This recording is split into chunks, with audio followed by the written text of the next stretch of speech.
Maya sat on the cold concrete steps outside Central Station.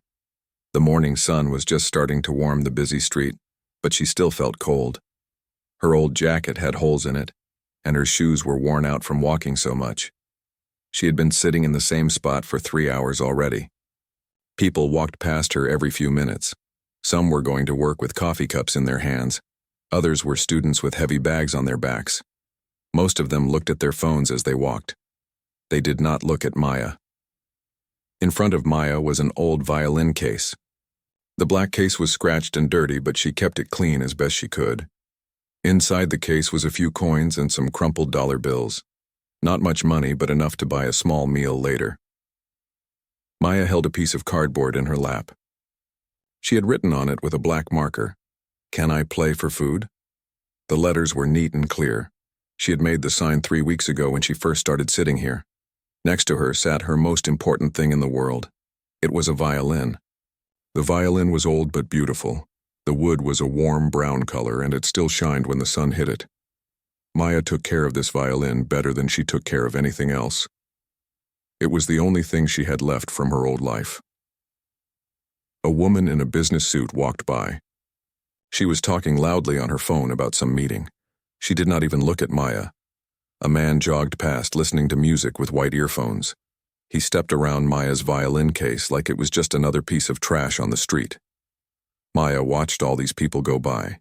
She wondered about their lives. Did they have warm homes to go to? Did they have family waiting for them? Did they ever worry about where their next meal would come from? A group of office workers came out of the coffee shop across the street. They were laughing and talking about weekend plans. One of them pointed at Maya and said something to his friends. They all looked in her direction, but then quickly looked away and kept walking. Maya was used to this. She had been homeless for 2 years now. At first it was scary. Everything was new and frightening. She did not know where to sleep or how to find food. She did not know which streets were safe and which ones were dangerous. But now she knew the city well. She knew which restaurants threw away good food at closing time. She knew which parks allowed people to sleep on benches. She knew which police officers would leave her alone and which ones would tell her to move. Most importantly, she knew that this corner outside Central Station was a good place to sit. Lots of people walked by here every day. Some of them had kind hearts and would put money in her case. Not many, but enough. Maya picked up her violin and held it carefully. The wood felt smooth and familiar in her hands. She had been playing violin since she was 5 years old. That was 12 years ago now. The violin felt like an old friend. She looked at the strings. They were getting old and needed to be changed soon. New strings cost money, and Maya did not have much money. But she would find a way. She always did. The violin was too important to let it stay broken. A school bus stopped at the red light in front of Maya. Through the windows, she could see children inside. They were laughing and making faces at each other. Some of them pressed their faces against the glass and looked out at the street. One little girl saw Maya sitting there. The girl waved at her through the window. Maya smiled and waved back. The little girl's face lit up with a big smile. When the light turned green, the bus drove away. But the little girl kept waving until Maya could not see her anymore. That small moment made Maya feel a little warmer inside. It reminded her that not everyone looked at her like she was invisible. Some people still saw her as a person. A businessman in an expensive coat walked toward Maya. He was talking on his phone about stock prices and market trends. As he got closer, he reached into his pocket and pulled out some coins. Without stopping his phone conversation or even looking at Maya, he dropped the coins into her case. Maya wanted to say thank you, but the man was already walking away. She looked down at the coins. They were worth about 50 cents. It was not much, but every little bit helped. An elderly woman with a shopping cart full of groceries stopped near Maya. She was moving slowly and seemed tired. The woman looked at Maya's sign and then at her violin. "Do you really play that thing?" the woman asked. Maya nodded. "Yes, ma'am, I do." The woman studied Maya's face for a moment. "How long have you been playing?" "Since I was very young," Maya answered honestly. The woman reached into her purse and pulled out a $5 bill. She bent down and placed it gently in Maya's violin case. "Play something beautiful today, dear," she said kindly. "Thank you," Maya said, and she meant it. "Thank you very much." The elderly woman smiled and continued on her way with her shopping cart. Maya looked at the $5 bill in her case. It was the most money anyone had given her in 3 days. She could buy a real meal with that money, maybe even something hot. But first, she wanted to honor the woman's request. She wanted to play something beautiful. Maya positioned her violin under her chin. She held the bow gently in her right hand. For a moment, she closed her eyes and listened to the sounds around her. Cars driving by, people talking, footsteps on concrete, the distant sound of construction work. Then she began to play. The first notes were soft and gentle like a whisper. But as she continued, the music grew stronger and more beautiful. The melody seemed to float through the air above all the other city sounds. Some people walking by slowed down when they heard the music. A few stopped completely to listen. Maya's music was not like the background noise of the city. It was something special, something that made people stop and pay attention. But Maya played with her eyes closed. She was not thinking about the people walking by or the money in her case. She was thinking about the music itself, and how it made her feel less alone in the big, busy city. The music continued to flow from her violin, beautiful and pure, carrying all of Maya's hopes and dreams into the morning air. Maya finished playing her first song of the day. A few people had stopped to listen, and one man had put $2 in her case. She felt good about the morning so far. The music always made her feel better, no matter how cold or hungry she was. She was about to start another song when she heard loud voices coming toward her. A group of teenagers was walking down the street. There were 5 of them, and they all looked like they had money. Their clothes were new and expensive. Their shoes were clean and bright. They carried shopping bags from fancy stores. The teenagers were laughing and talking loudly. They seemed to be having a good time together. Maya hoped they would just walk by like most people did, but as they got closer, she could see they were looking at her. "Look at that," said a girl with long blonde hair. She pointed right at Maya. "Is that supposed to be music?" The other teenagers stopped walking and turned to look at Maya. They stood in a semicircle in front of her, blocking other people from walking by. "Oh my God," said a boy wearing an expensive jacket. "She actually thinks she can play violin." Maya felt her face get hot with embarrassment. She held her violin closer to her chest and looked down at the ground. She hoped they would get bored and leave her alone, but they did not leave. Instead, they moved closer. "Seriously, though," said another girl, "what makes you think anyone wants to hear that noise? You're just a homeless girl. What do you know about music?" Maya's hand started to shake a little. She had dealt with mean people before, but it never got easier. These teenagers looked like they were about Maya's age, but their lives were so different from hers. "I bet she found that violin in a garbage can," said a tall boy with dark hair. "Probably doesn't even know how to hold it right." The blonde girl laughed. "Can I play for food?" She read from Maya's sign in a mocking voice. "How about this? Can I get a job like a normal person?" Maya wanted to tell them that she had tried to get jobs. She had filled out applications at restaurants and stores, but most places would not hire someone with no address and no clean clothes. And she could not get clean clothes without money, and she could not get money without a job. It was a circle with no way out. But Maya did not say any of this. She had learned that trying to explain her situation to mean people only made them meaner. "Seriously, this is just sad," said the tall boy. "She's probably just pretending to play so people will feel sorry for her." "Yeah, I bet she doesn't even know how to read music," added another girl. "She probably just moves the bow around and hopes it sounds like something." Maya felt tears starting to form in her eyes, but she blinked them back. She would not cry in front of these people. She had more pride than that. The blonde girl reached into her designer purse and pulled out some coins. "Here," she said, throwing the coins at Maya's feet instead of putting them in the case. "Buy yourself a shower." The coins scattered on the concrete around Maya. A few of them rolled into the street. Maya watched them roll away, but she did not move to pick them up. Not yet. Not while these teenagers were still watching her like she was some kind of entertainment. "Oh, come on," said the boy in the expensive jacket. "Play us a song. We paid for it." He pointed at the coins on the ground. "Yeah, let's hear this amazing talent," said the tall boy sarcastically. Maya looked up at them for the first time.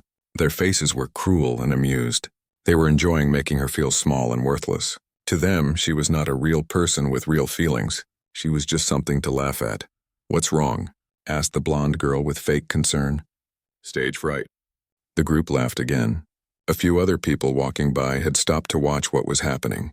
Maya felt even more embarrassed knowing that other people were seeing this. "Maybe she only knows one song," suggested another boy. "Maybe it's Mary Had a Little Lamb." More laughter. Maya's grip on her violin bow tightened. She wanted to stand up and walk away, but this was her spot. She had been coming here for weeks. She could not let these mean teenagers take it away from her. "I think we scared her," said the tall boy. "Look, she's shaking." Maya was shaking, but not because she was scared. She was angry. These teenagers had everything they could want. Nice clothes, full stomachs, warm homes to go to, and they were using their good fortune to hurt someone who had nothing. "This is boring," said one of the girls. "She's not even going to play." "Yeah, let's go," agreed the blonde girl. "We have better things to do than stand here with some homeless girl." But before they left, the boy in the expensive jacket pulled out his phone. "Wait, I want to get a picture of this. My friends won't believe there's actually someone out here pretending to be a musician." He held up his phone and pointed it at Maya. She quickly put her hand up to cover her face. "Oh, what's wrong?" he asked mockingly. "Don't want to be famous?" "Come on, Brandon," said one of the girls. "Let's just go. This is getting weird." Brandon put his phone away, but he was still smiling cruelly. "You know what?" he said to Maya. "You should get a real job. Stop begging for money and do something useful with your life." "Yeah," agreed the blonde girl. "There are programs for people like you, homeless shelters and stuff. You don't have to sit on the street like this." Maya wanted to tell them about the homeless shelters, how they were often full or dangerous or only let you stay for a few nights. She wanted to tell them about the programs that had waiting lists months long. She wanted to explain that it was not as easy as they thought to stop being homeless, but she knew they would not listen. People like this never listened. "Whatever," said the tall boy. "Enjoy your concert, everyone." He gestured to the small crowd that had gathered to watch the confrontation. The teenagers finally walked away, still laughing and talking about Maya like she could not hear them. "Did you see her face? So pathetic. I can't believe people actually give her money." Maya sat there on the concrete steps feeling smaller than she had in a long time. The few coins they had thrown were still scattered on the ground around her. She slowly bent down and picked them up one by one. An older man who had been watching approached her. "I'm sorry about that, miss," he said kindly. "Those kids don't know what they're talking about." Maya nodded but did not look up. She was afraid that if she tried to speak, her voice would crack and she would start crying. The man put a $10 bill in her violin case. "Play something when you're ready," he said. "I'll bet it's beautiful." After he walked away, Maya sat alone again. The street was busy as always, but she felt more alone than ever. The teenager's words kept playing in her head. "What do you know about music?" "Just a homeless girl. Get a real job." Maya looked down at her violin. It was the only beautiful thing she had left in her life. But for the first time in months, she was not sure she wanted to play it. Maya sat quietly for 10 minutes after the teenagers left. Their cruel words kept playing in her mind like a broken record. She looked at her violin and wondered if they were right. Maybe she was just fooling herself. Maybe she was not as good as she thought she was. But then she remembered something her first violin teacher had told her when she was 7 years old. Mrs. Henderson had said, "Maya, music is not about what other people think. Music is about what you feel inside. When you play with your heart, that is when real music happens." Maya had not thought about Mrs. Henderson in a long time. She wondered what her old teacher would think if she could see Maya now, sitting on a street corner with holes in her jacket and dirt under her fingernails. A businesswoman walked by, talking loudly on her phone about some important meeting. She did not even look at Maya. A delivery truck honked its horn at a taxi that was blocking the street. The city was noisy and busy, just like always. Maya picked up her violin and held it carefully. The wood felt warm and familiar in her hands. She had carried this violin with her for 2 years, sleeping with it next to her on park benches and in doorways. It was more than just an instrument. It was her oldest friend. She positioned the violin under her chin and held the bow in her right hand. Her fingers found their places on the strings automatically, like they had done thousands of times before. Maya closed her eyes and took a deep breath. She tried to forget about the mean teenagers. She tried to forget about being hungry and cold and alone. She tried to think only about the music.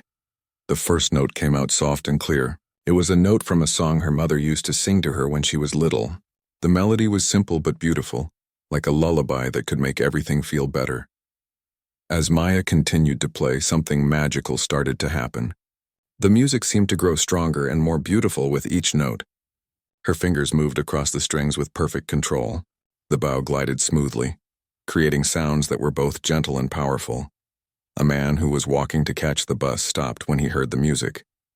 He stood still and listened, forgetting all about his hurry to get to work. A woman pushing a baby stroller slowed down. The baby, who had been crying, became quiet and calm. Maya played a piece she had learned when she was 12 years old. It was a classical piece by a famous composer, full of emotion and technical skill. Her fingers moved fast and precise on the strings, creating notes that danced together in perfect harmony. More people began to notice. A construction worker who was on his lunch break sat down on a nearby bench to listen. Two college students stopped their conversation and turned toward Maya. An elderly couple walking their small dog paused on the sidewalk. The music Maya was playing was not simple street music. It was complex and sophisticated, the kind of music that usually only trained musicians could play well. But Maya played it perfectly, with feeling and skill that took years to develop. A woman in a nurse's uniform was walking home after a long night shift at the hospital. She was tired and stressed, thinking about all the sick patients she had to take care of. But when she heard Maya's music, she stopped walking and just listened. The music seemed to wash away all the woman's tiredness and worry. For a few minutes, she forgot about her problems and just enjoyed the beautiful sounds floating through the air. Tears came to her eyes, not because she was sad, but because the music was so moving. Maya opened her eyes and saw that a small crowd had gathered around her. About 15 people were standing or sitting nearby, all listening to her play. Some of them had their eyes closed, lost in the music. Others watched her fingers move across the strings with amazement. But Maya did not stop playing. She moved into another piece, this one even more challenging than the first. Her left hand moved up and down the neck of the violin, finding notes that created a melody both sad and hopeful at the same time. A teenager with earphones around his neck pulled out his phone. But instead of taking a mocking picture like the mean kids had tried to do, he started recording Maya's performance. He wanted to capture this amazing music so he could listen to it again later. An office worker who had been rushing to get back to his job after lunch found himself standing still, completely absorbed in Maya's playing. He had not listened to classical music since he was in high school, but this reminded him why he used to love it so much. Maya's music told a story without any words. It spoke about loss and loneliness, but also about hope and strength. Everyone listening could feel their own emotions reflected in the melody. Some people thought about loved ones they missed. Others thought about dreams they had given up on. A mother holding her 3-year-old son lifted the boy up so he could see Maya better. The little boy stared at Maya with wide eyes, fascinated by the sounds coming from her violin. He had never heard anything like it before. "Mommy, why is the music so pretty?" the boy whispered. "Because the lady is very talented," his mother whispered back. "She has a special gift." Maya played for 20 minutes straight, moving from one beautiful piece to another. Each song was different, but all of them showed her incredible skill and deep understanding of music. This was not someone who had found a violin in a garbage can. This was someone who had trained for years and had real talent. When Maya finally finished playing, the small crowd that had gathered began to clap. It was not polite, quiet clapping. It was enthusiastic applause, the kind usually heard in concert halls and theaters. The construction worker stood up from his bench and put a $20 bill in Maya's case. "That was incredible," he said. "I've never heard anything like that on the street." The nurse who had stopped to listen reached into her purse and pulled out all the cash she had with her. It was $15. "Thank you," she said to Maya. "Your music made my whole day better." Other people in the crowd began putting money in Maya's case. Not just coins this time, but real bills. A college student put in $5. The office worker added 10. The mother with the little boy contributed $3 and smiled warmly at Maya. Maya looked at all the money in her case and felt overwhelmed. In 20 minutes of playing, she had earned more than she usually made in 3 days. But more importantly, she had earned something else: respect. These people were not giving her money because they felt sorry for her. They were giving her money because they recognized her talent. They understood that what they had just heard was not ordinary street music. It was art. The teenager who had recorded Maya's performance approached her as the crowd began to break up. "That was amazing," he said. "Would it be okay if I posted this video online? I think people should hear how talented you are." Maya nodded, feeling a mix of nervousness and excitement. She had never had her playing recorded before, at least not since she was a child performing in school concerts. As the crowd dispersed and people went back to their daily routines, Maya sat alone again. But she did not feel alone anymore. For the first time in months, she felt like people had really seen her, not just as a homeless girl asking for money, but as a real musician with real talent. She looked at her violin and smiled. Mrs. Henderson had been right all those years ago. When you play with your heart, that is when real music happens. And today, Maya had played with all her heart. The teenager who had recorded Maya's performance was named Jake. He was 17 years old and loved music, especially classical music. His grandmother had been a piano teacher, and she had taught him to appreciate good music when he heard it. Jake went home that evening and watched the video he had taken of Maya playing. Even on his phone, the music sounded incredible. He could not believe that someone so young and in such a difficult situation could play with such skill and emotion. Jake decided to post the video on social media. He wrote a caption that said, "This homeless girl playing violin outside Central Station has more talent than most professional musicians. Her music made me stop and listen for 20 minutes. Everyone needs to hear this." At first, only Jake's friends and family saw the video. His music teacher at school watched it and was amazed. She shared it with other teachers, who shared it with their friends. Jake's grandmother watched it 3 times and cried each time. But then something unexpected happened. Jake's video started to get more and more views. People were sharing it with their friends, and those friends were sharing it with their friends. Within 2 days, the video had been seen by thousands of people. The comments on the video were incredible. "This girl is a genius. I can't believe she's living on the streets with talent like this. Someone needs to help her. This is the most beautiful music I've heard in years." Maya had no idea any of this was happening. She did not have a phone or internet access. She just went to her usual spot outside Central Station every day and played her violin like always. But on the 3rd day after Jake posted the video, Maya noticed something different. More people were stopping to listen to her play. A lot more people. Usually Maya might have 5 or 6 people stop to listen during her whole morning of playing. But today, there were 15 people gathered around her when she started her first song. By the time she finished, there were 25.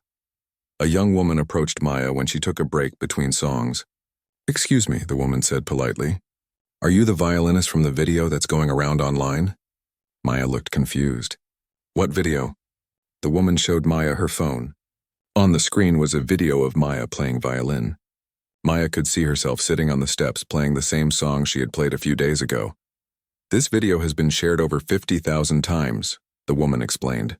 "People all over the country are talking about your music." Maya stared at the phone screen in shock. She could not believe that a video of her was being watched by so many people. She had been invisible for so long that the idea of thousands of people seeing her felt impossible. "The comments are all positive," the woman continued. "Everyone is saying how talented you are. Some people are asking how they can help you." Maya did not know what to say. She had spent 2 years feeling like nobody cared about her or her music.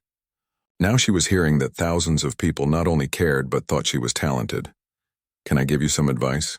the woman asked kindly. "You should come here at the same time every day. I think you're going to have bigger audiences from now on." The woman was right. Over the next week, Maya's audiences grew larger every day. By the weekend, there were sometimes 50 or 60 people gathered to listen to her play. Some of them came specifically because they had seen the video online. People started bringing their friends and family members to hear Maya play. Parents brought their children to show them what real musical talent looked like. Music students came to learn from listening to her technique. A local news reporter heard about Maya and came to interview her. The reporter asked Maya about her background and how she had learned to play so well. Maya was nervous talking to the reporter, but she answered the questions honestly. I started playing when I was 5 years old, Maya told the reporter. My parents signed me up for lessons and I just loved it immediately. Music was always the most important thing in my life. When the reporter asked about how Maya became homeless, she found it harder to talk. My parents died in a car accident when I was 15, she said quietly. I didn't have any other family, so I went into foster care. But I aged out of the system when I turned 18, and I didn't have anywhere to go. The news story about Maya aired on local television that evening. It showed Maya playing her violin and told her story with compassion and respect. The reporter focused on Maya's incredible talent rather than just her difficult situation. After the news story aired, even more people came to listen to Maya play. Some people recognized her from television and wanted to meet her in person. Others brought their own instruments and asked if they could play. Along with Maya, a music store owner named Mr. Chen saw the news story and decided to visit Maya. He brought with him a brand new set of violin strings and some rosin for her bow. Your violin sounds beautiful, Mr. Chen told Maya, but I can tell the strings are getting old. These will help you sound even better. Maya was so grateful that she almost cried. New violin strings cost money she did not have, and her old strings had been worn out for months. A retired music teacher named Mrs. Rodriguez started coming to listen to Maya every Tuesday and Thursday. After listening for a few days, she approached Maya with an offer. I taught high school music for 30 years, Mrs. Rodriguez said. If you're interested, I could give you some free lessons. You're already incredibly talented, but there are always new things to learn. Maya was amazed. She had not had a real music lesson in 4 years. The idea of learning new techniques and pieces excited her more than anything had in a long time. I would love that, Maya told Mrs. Rodriguez. Thank you so much. Maya's regular audience started to feel like a community. People would come back day after day to hear her play. They started to recognize each other and would chat while waiting for Maya to start her next song. An elderly man named Frank became one of Maya's most loyal listeners. He had played violin when he was young and he appreciated Maya's technical skill. Frank started bringing a folding chair so he could sit comfortably while listening to Maya's full performances. You remind me of myself when I was young, Frank told Maya one day. I had big dreams of becoming a professional musician. Life took me in a different direction, but hearing you play brings back all those old feelings. A group of college music students started coming to hear Maya play every Friday afternoon. They would sit on the ground and listen carefully to her technique. Sometimes they would ask Maya questions about how she achieved certain sounds or effects. We're studying music in school, one of the students explained, but you're playing at a level that most of us are still trying to reach. It's inspiring to hear someone our age play with such emotion and skill. Maya began to look forward to seeing her regular listeners. For the first time since becoming homeless, she felt like she was part of a community again. These people came specifically to hear her music, and they treated her with respect and kindness. The money Maya earned from playing also increased dramatically. On her best days, she was earning over $100. This meant she could buy better food and occasionally stay in a cheap motel room instead of sleeping outside. But more important than the money was the way people looked at her now. They no longer saw just a homeless girl asking for help. They saw Maya the musician, Maya the artist, Maya the talented young woman with something special to offer the world. Maya started planning what songs to play each day, thinking about what her audience might enjoy. She began to remember pieces she had learned years ago, and practice them in her head so she could play them the next day. For the first time in 2 years, Maya felt hopeful about her future.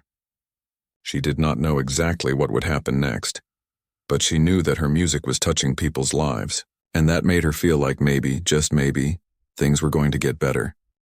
Dr. James Richardson was running late for his afternoon class at the Metropolitan Music Conservatory.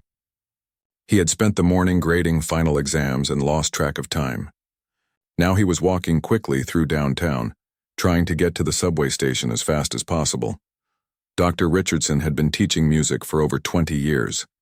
He was one of the most respected violin professors in the city, and students came from all over the world to study with him. He had trained many musicians who went on to play with famous orchestras and win international competitions. As Dr. Richardson hurried toward Central Station, he heard something that made him slow down. Someone was playing violin nearby and the music was extraordinary. It was a piece by Bach, one of the most difficult pieces ever written for violin. Whoever was playing it had incredible technique and deep musical understanding. Dr. Richardson looked around to see where the music was coming from. He expected to see another music professor or maybe a professional musician practicing outside. But when he found the source of the music, he could not believe his eyes. The person playing this complex, beautiful music was a young girl sitting on the concrete steps outside the subway station. She was clearly homeless. Her clothes were worn and dirty, and she had a cardboard sign asking for money. But the music coming from her violin was absolutely perfect. Dr. Richardson stopped walking completely. He stood about 10 feet away from Maya and listened carefully to every note she played. His trained ear could hear that this was not just good street music. This was conservatory-level playing, the kind of skill that took years of serious training to develop. Maya was playing the Bach piece from memory, without any sheet music. Her fingers moved across the strings with precision and grace. Her bowing technique was flawless. Most importantly, she was not just playing the notes correctly.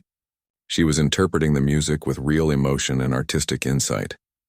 Dr. Richardson felt shocked and confused. How could someone living on the streets play at such a high level? Where had she learned these techniques? Who had taught her to understand music so deeply? Maya finished the Bach piece, and the crowd that had gathered around her applauded enthusiastically. Dr. Richardson joined in the applause, still trying to process what he had just heard. Maya began to play another piece, this one by a Russian composer. It was another extremely difficult work that required years of study to master. But Maya played it beautifully, with the same skill and emotion she had shown in the Bach piece. Dr. Richardson moved closer to get a better look at Maya's violin. Even from several feet away, he could see that it was a good instrument, probably worth several $1,000s. It was well cared for despite Maya's obvious poverty. This was not a cheap violin that someone had found or borrowed. This was a serious musician's instrument. When Maya finished playing, Dr. Richardson waited for the crowd to thin out before approaching her. He was not sure what to say.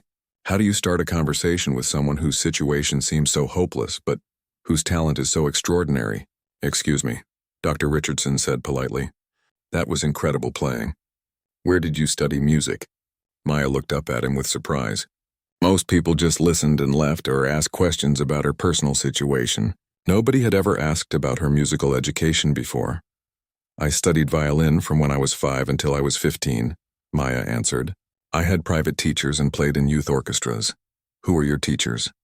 Dr. Richardson asked. "Your technique is remarkably advanced." Maya told Dr. Richardson about her early teachers, including Mrs. Henderson and later Mr. Vladimir Petrov, who had been a professional violinist before becoming a teacher. Dr. Richardson knew Mr. Petrov by reputation. He was an excellent teacher who only worked with very talented students. "You studied with Vladimir Petrov?" Dr. Richardson asked with amazement. "He's one of the best violin teachers in the state. How did you end up studying with him?" Maya explained how she had won a scholarship to study with Mr. Petrov when she was 12.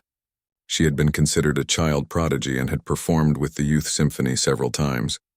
Music schools had been interested in her, and everyone expected her to become a professional musician. "What happened?" Dr. Richardson asked gently. "Why aren't you in music school now?" Maya's expression became sad. "My parents died in a car accident when I was 15. I didn't have any family to take care of me, so I went into foster care. The foster family didn't understand about music lessons and competitions. They said it was a waste of time and money." Dr. Richardson felt his heart sink as Maya continued her story. "When I turned 18, I aged out of the foster system. I tried to get into college, but I didn't have money or good grades from high school. The foster family made me get a job instead of focusing on school. I've been on my own for 2 years now." "Have you continued practicing during these 2 years?" Dr. Richardson asked. "Every day," Maya replied. "Music is the only thing I have left from my old life. Even when I'm hungry or cold, playing violin makes me feel like myself again." Dr. Richardson was quiet for a moment, thinking about Maya's situation. Here was a young woman with extraordinary talent who had been failed by the system. She should be in music school, preparing for a career as a professional musician.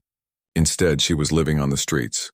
"My name is Dr. James Richardson," he said, pulling out his business card. "I teach violin at the Metropolitan Music Conservatory. I've been teaching for over 20 years. and I can honestly say that you have more natural talent than most of my students." Maya stared at the business card in shock. The Metropolitan Music Conservatory was one of the most prestigious music schools in the country. Students who graduated from there often went on to play with world-famous orchestras. "I don't understand," Maya said. "Why are you telling me this?"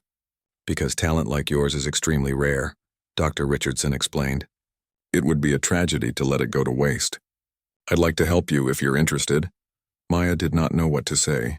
After 2 years of feeling forgotten and invisible, here was a professor from a famous music school telling her that she had rare talent. "What kind of help?" Maya asked carefully. She had learned to be suspicious of people who made big promises.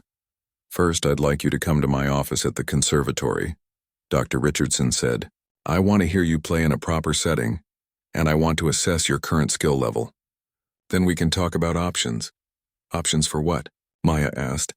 "For your future," Dr. Richardson replied. "There are scholarship programs for talented students who are facing financial hardship. There are also work-study programs that could help you support yourself while you study." Maya felt a mix of excitement and fear. The idea of studying music again, of having real teachers and practicing in proper rooms, sounded like a dream come true. But she had been disappointed so many times before. "Why would you want to help me?" Maya asked. "You don't even know me." Dr. Richardson smiled kindly. "Because I'm a music teacher, and my job is to help talented musicians reach their potential. When I hear someone play like you just played, I can't just walk away and pretend I didn't hear it." He reached into his wallet and pulled out $20, which he put in Maya's violin case, but then he did something else. He wrote his personal phone number on the back of another business card. "Think about what I've said," Dr. Richardson told Maya. "When you're ready, call this number. We can set up a time for you to visit the conservatory." Maya took the card with shaking hands. "Are you serious about this? You really think I'm good enough for music school?" "Maya," Dr. Richardson said, looking directly into her eyes, "I think you're good enough to be a professional musician. The question is whether you believe it too." After Dr. Richardson left, Maya sat on the steps holding his business card. She read his name and the conservatory's address over and over again. For the first time in years, she allowed herself to imagine a different future. Maybe she did not have to live on the streets forever. Maybe her music could be her way out. That night, Maya found a quiet spot in a 24-hour diner where she could sit for a few hours. She ordered a cup of coffee and thought about Dr. Richardson's offer. She was scared to hope too much, but she could not stop thinking about the possibility of studying music again. Maya pulled out the business card one more time and made a decision. Tomorrow, she would call Dr. Richardson. It was time to find out if her dreams could still come true. Maya found a payphone outside a grocery store the next morning. She had not used a payphone in years, but she did not have any other way to call. "Dr. Richardson." Her hands shook as she put coins into the machine and dialed his number. "Dr. Richardson speaking," came a warm voice through the phone. "This is Maya," she said quietly. "The girl who was playing violin outside Central Station yesterday." "Maya, I was hoping you would call. How are you doing?" "I'm okay," Maya replied, though that was not entirely true. She had spent the night sleeping in a doorway, and her back ached from the hard concrete. "Would you like to come to the conservatory today?" Dr. Richardson asked. "I have some free time this afternoon, and I'd love to hear you play in one of our practice rooms." Maya felt nervous and excited at the same time. "Yes, I would like that very much." Dr. Richardson gave Maya directions to the conservatory and told her to meet him at the main entrance at 2 o'clock. Maya spent the morning trying to clean herself up as best she could in a public restroom. She wanted to make a good impression. The Metropolitan Music Conservatory was a beautiful old building with tall windows and stone columns. Maya had walked past it many times during her 2 years on the streets, but she had never imagined she might actually go inside. Dr. Richardson met Maya at the entrance and led her through hallways filled with the sound of students practicing. Maya could hear pianos, violins, cellos, and voices coming from behind closed doors. It reminded her of her childhood, when she used to spend hours in practice rooms just like these. "Here we are," Dr. Richardson said, opening the door to a small practice room. Inside was a piano and 2 chairs. The walls were covered with soundproof padding, and there was a music stand in the center of the room. "Take your time getting ready," Dr. Richardson said. "Play whatever you feel comfortable with." Maya unpacked her violin and tuned it carefully. Being in a real practice room again felt strange and wonderful. For 2 years, she had only played outside with traffic noise and wind affecting her sound. Here everything was quiet and controlled. She decided to start with a piece she had learned when she was 13. It was a beautiful melody by a French composer, full of emotion and technical challenges. As Maya began to play, all her nervousness disappeared. In this room, with her violin in her hands, she felt like herself again. Dr. Richardson listened carefully as Maya played. Her tone was pure and strong, her intonation was perfect, and her musical interpretation was mature and sophisticated. It was clear that despite 2 years without formal instruction, Maya had continued to develop as a musician. When Maya finished the piece, Dr. Richardson was quiet for a moment. "That was extraordinary," he finally said. "Your musical instincts are incredible. Tell me about your early training. I want to understand how you developed such advanced skills." Maya sat down and began to tell Dr. Richardson about her childhood.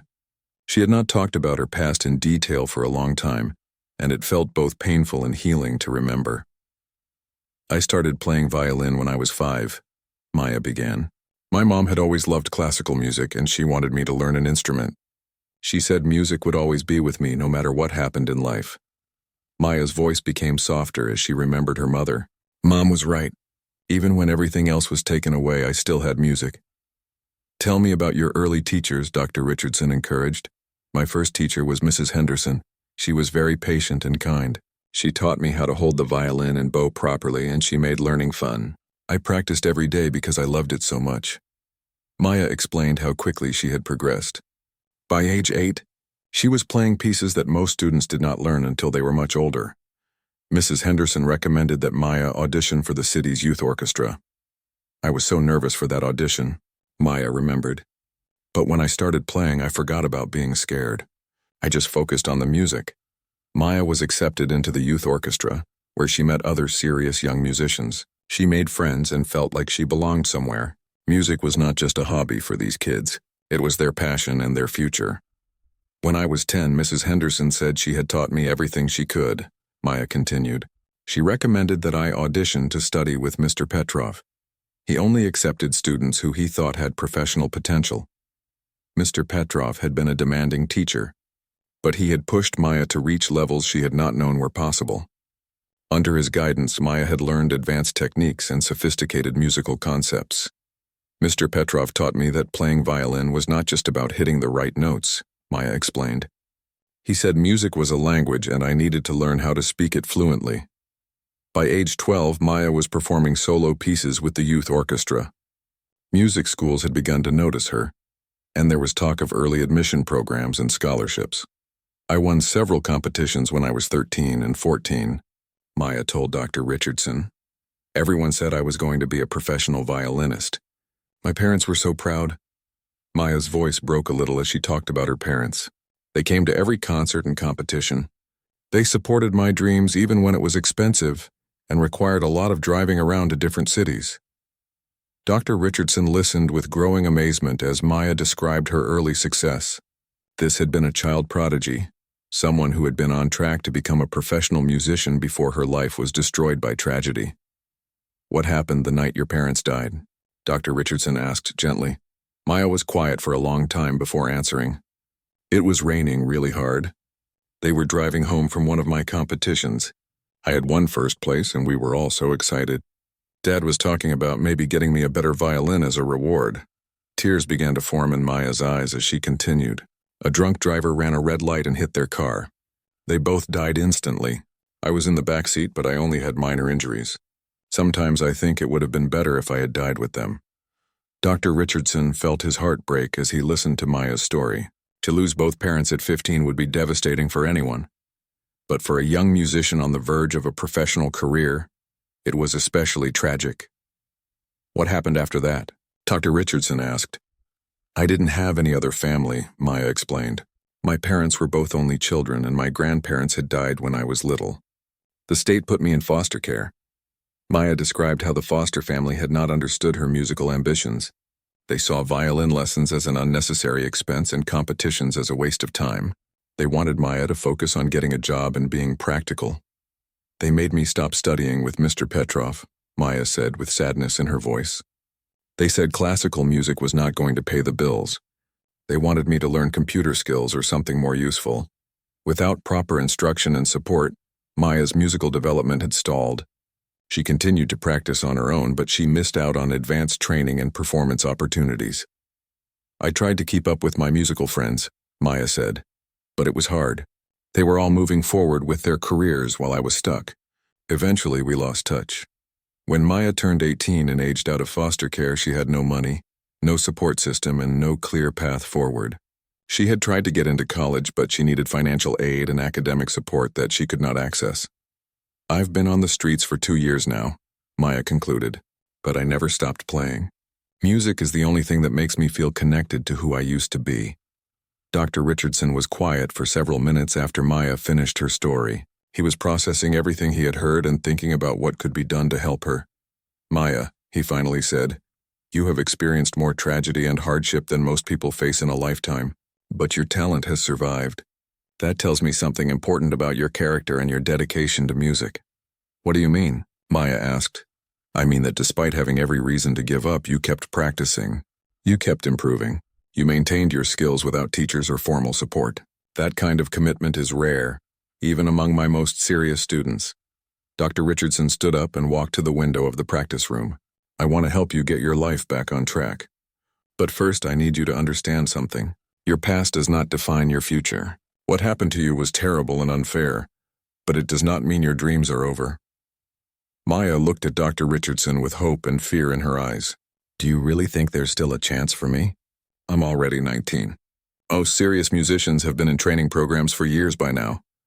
Maya, Dr. Richardson said, turning back to face her.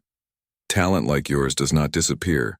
With the right support and training, you could still have the career you were meant to have. It will take work, but I believe it's possible. For the first time in years, Maya allowed herself to truly hope that her future could be different from her present. Dr. Richardson spent the next week thinking about Maya's situation.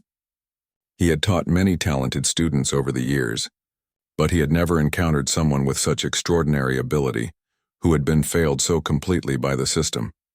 He made several phone calls to colleagues and administrators at the conservatory. He explained Maya's situation and asked about scholarship programs for students with unusual circumstances. Most of the programs required high school transcripts and previous college experience, things Maya did not have. But Dr. Richardson was not ready to give up. He had an idea that was unusual, but it might work. The conservatory had a special audition program for international students and older students who wanted to start their musical training later in life. These students could audition based purely on talent, without the usual academic requirements. The program was competitive, but it existed specifically for people who did not fit the traditional student profile. Dr. Richardson called Maya at the payphone number she had given him. I have some news, he said when she answered. There's an audition opportunity I think you should consider. Maya felt her heart start beating faster. What kind of audition? The conservatory has a special admissions program for non-traditional students. If you pass the audition, you could be admitted as a full-time student with a scholarship that covers tuition and living expenses. Maya could hardly believe what she was hearing. Are you serious? They would really consider someone like me? The audition is in 2 weeks, Dr. Richardson explained. You would need to prepare 3 pieces of different styles and time periods. The panel will consist of 5 faculty members, including myself. Maya felt excited and terrified at the same time. This was the opportunity she had dreamed about, but it was also scary to think about going back into that world after being away from it for so long. What if I'm not good enough anymore? Maya asked. What if I've fallen too far behind? Maya, I heard you play, Dr. Richardson reminded her. Your talent is undeniable. With some focused preparation, I believe you can pass this audition. Dr. Richardson offered to help Maya prepare for the audition. They would meet 3 times a week in the practice room where they had first talked. He would help her choose appropriate pieces and work on any technical issues that needed attention. Maya accepted the offer immediately. For the first time in years, she had a goal to work toward, and someone who believed in her abilities. Over the next 2 weeks, Maya worked harder than she had ever worked in her life. She met with Dr. Richardson on Monday, Wednesday, and Friday afternoons. On the other days, she practiced on her own. sometimes for 8 or 9 hours in the practice room that Dr. Richardson had arranged for her to use. The first piece Maya chose was a Bach sonata, one of the most challenging and respected works in the violin repertoire. She had learned it when she was 14, but she needed to refresh her memory and perfect her interpretation. The second piece was a romantic concerto by a German composer. This piece would show her ability to play with emotion and lyrical expression. It was technically demanding but also required deep musical sensitivity.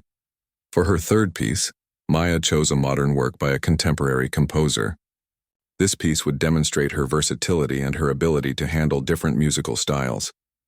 Dr. Richardson was amazed by how quickly Maya's playing improved with focused practice and proper guidance. Her technique, which had always been strong, became even more refined. More importantly, her musical interpretation deepened and matured.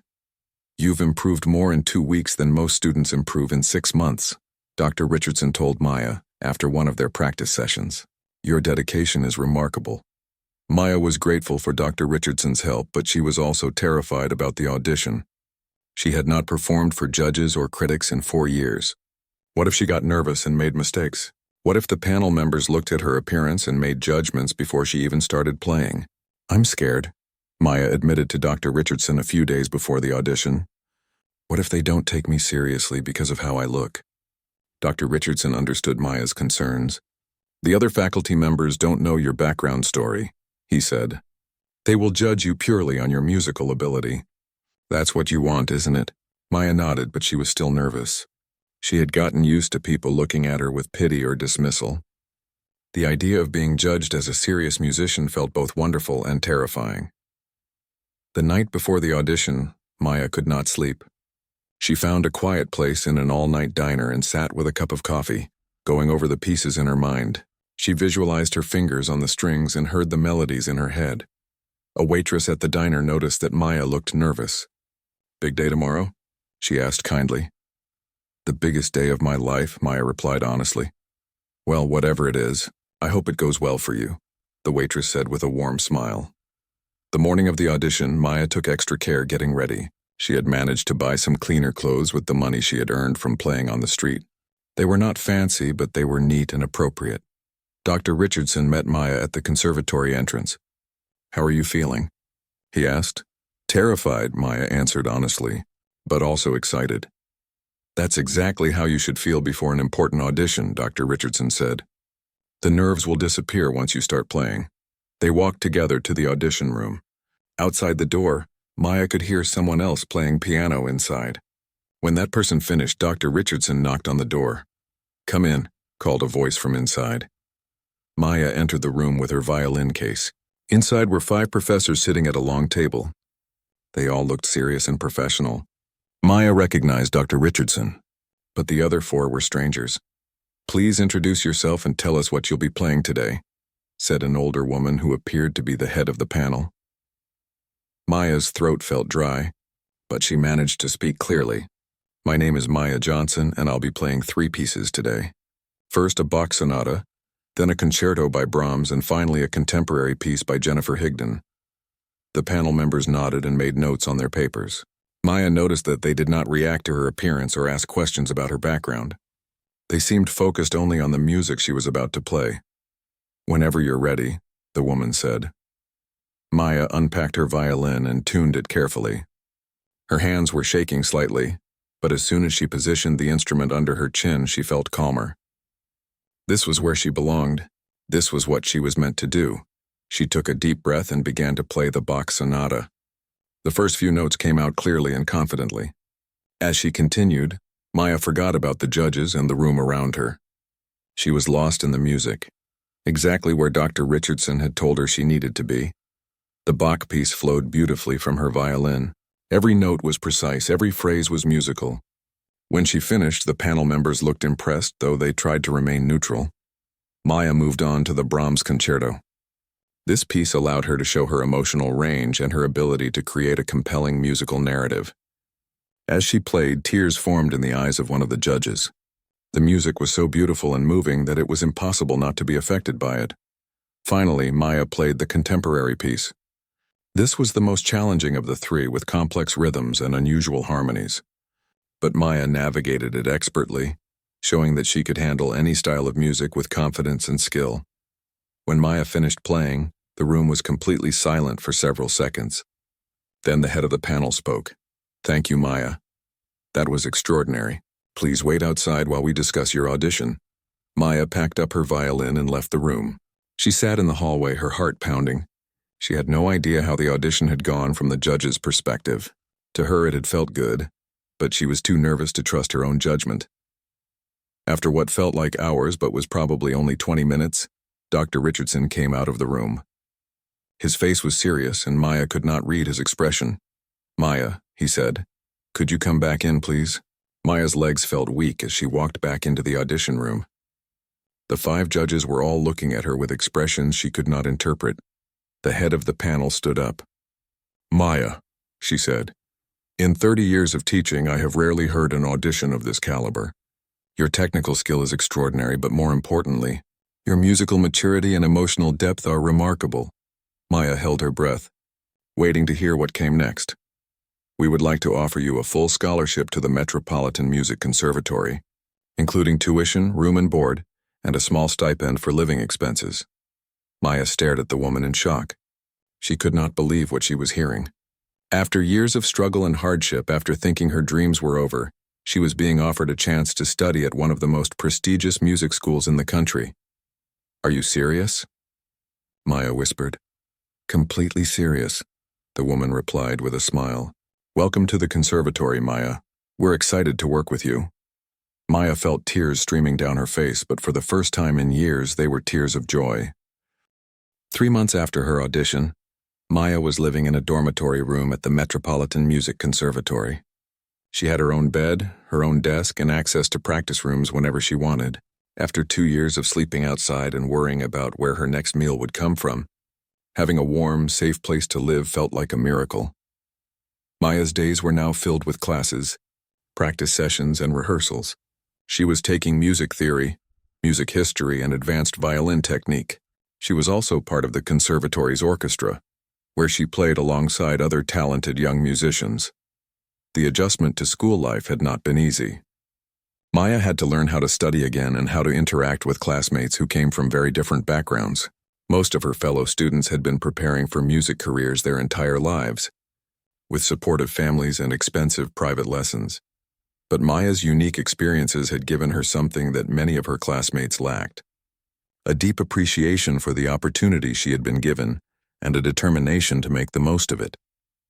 Dr. Richardson continued to be Maya's primary violin teacher. Under his guidance, Maya's playing reached new levels of excellence. She was learning advanced techniques and studying pieces by the greatest composers in history. "Your progress is remarkable," Dr. Richardson told Maya after a particularly successful lesson.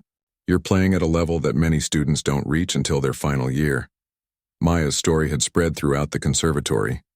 Students and faculty members who had heard about her background treated her with respect and admiration. Some of them had seen the original video of her playing on the street, and they were amazed by her journey. One day, Maya received an unexpected visitor. Jake, the teenager who had first recorded her playing and posted it online, came to the conservatory to meet her. "I can't believe you're actually here," Jake said with excitement. "When I posted that video, I hoped something good would happen for you, but I never imagined anything like this." Maya thanked Jake for sharing her music with the world. "If you hadn't posted that video, Dr. Richardson might never have heard about me. You helped change my life." Jake was studying music technology at a local college, and he asked if he could record some of Maya's new performances. "I want to document your journey," he explained. "Your story is inspiring, and people should know how far you've come." Maya agreed, and Jake began creating a series of videos showing Maya's life as a conservatory student. The videos were very different from the original recording of her playing on the street. Now Maya was performing in beautiful concert halls, wearing elegant concert attire and playing with full orchestras. The contrast between Maya's old life and her new life was striking. People who watched the videos were moved by her transformation and inspired by her perseverance. Meanwhile, the group of teenagers who had mocked Maya on the street saw her story on the news. Brandon, the boy who had tried to take a cruel picture of her, felt ashamed when he realized who Maya really was. "I can't believe we were so mean to her," he said to his friends. "She's incredibly talented and we treated her like garbage." The blonde girl who had thrown coins at Maya's feet also felt guilty. "We judged her based on how she looked, not on who she really was. I feel terrible about what we said." The group decided to attend one of Maya's public performances at the conservatory. When they saw her on stage, playing with skill and grace that they could never have imagined, they realized how wrong they had been. After the concert, they approached Maya to apologize. "We're sorry for how we treated you," Brandon said sincerely. "We were ignorant and cruel, and we're ashamed of our behavior." Maya looked at the teenagers who had hurt her so deeply just a few months earlier. She could see that they were genuinely sorry for what they had done. "Thank you for apologizing," Maya said with grace. "I hope you'll remember this experience and treat other people with more kindness in the future." The teenagers left the concert hall feeling humbled and educated.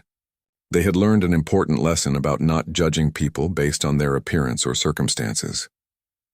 As Maya's first year at the conservatory progressed, she began to attract attention from the professional music world. A talent scout from a major symphony orchestra attended one of her recitals and was impressed by her playing. "We'd like to invite you to audition for our summer festival program," the scout told Maya after her performance. "It's a program for promising young musicians who show professional potential." Maya was thrilled by the opportunity. The summer festival was attended by conductors and musicians from around the world. It could be the beginning of her professional career. Dr. Richardson was proud of Maya's rapid progress, but he also wanted to make sure she understood the bigger picture of her journey. "Maya, your technical skill is extraordinary, and your musical interpretation is mature and sophisticated," he told her. "But what makes you truly special is your resilience and your ability to find hope in the darkest circumstances." Maya thought about Dr. Richardson's words. Her time on the streets had been painful and frightening, but it had also taught her valuable lessons about perseverance and the power of music to sustain the human spirit. Maya began giving talks at high schools and community centers, sharing her story with young people who were facing their own challenges. She talked about the importance of not giving up on your dreams even when everything seems hopeless. "Music saved my life," Maya would tell her audiences, but it wasn't just the music itself. It was the belief that I had something valuable to offer the world, even when other people couldn't see it. Maya also became an advocate for homeless youth, working with organizations that helped young people who had aged out of foster care. She understood better than most people how easy it was to fall through the cracks of the system. As her second year at the conservatory began, Maya received news that would change her life once again. She had been selected to perform as a soloist with the Metropolitan Symphony Orchestra, one of the most prestigious orchestras in the country. The concert would be held at the city's most famous concert hall, and it would be broadcast on television. Maya would be playing the same Brahms concerto that she had performed for her conservatory audition. On the night of the concert, Maya stood backstage in her beautiful black concert dress, holding the violin that had been with her through the hardest years of her life. She thought about how far she had traveled from the concrete steps outside Central Station. As she walked onto the stage and saw the audience of 2,000 people, Maya felt a moment of nervousness. But when she raised her violin and began to play, all her fears disappeared. The music flowed from her instrument with power and beauty that moved everyone in the hall. In the audience, Maya could see some familiar faces. Dr. Richardson was there, beaming with pride. Jake was there with his camera, documenting this pinnacle moment of Maya's journey. Mrs. Rodriguez, her old sidewalk music teacher, had come to see her former students triumph. Even Frank, the elderly man who had brought a folding chair to listen to Maya play on the street, was in the audience. He had tears in his eyes as he listened to Maya perform with the full orchestra. When Maya finished playing, the audience gave her a standing ovation that lasted for several minutes.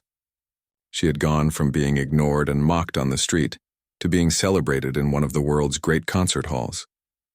But for Maya, the most important thing was not the applause or the recognition.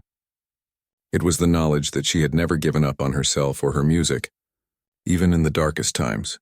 After the concert, a journalist asked Maya what advice she would give to other young people facing difficult circumstances.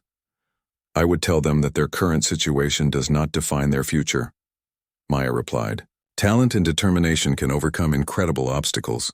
But most importantly, never let other people's inability to see your worth convince you that you don't have any. Maya's story became an inspiration to people around the world.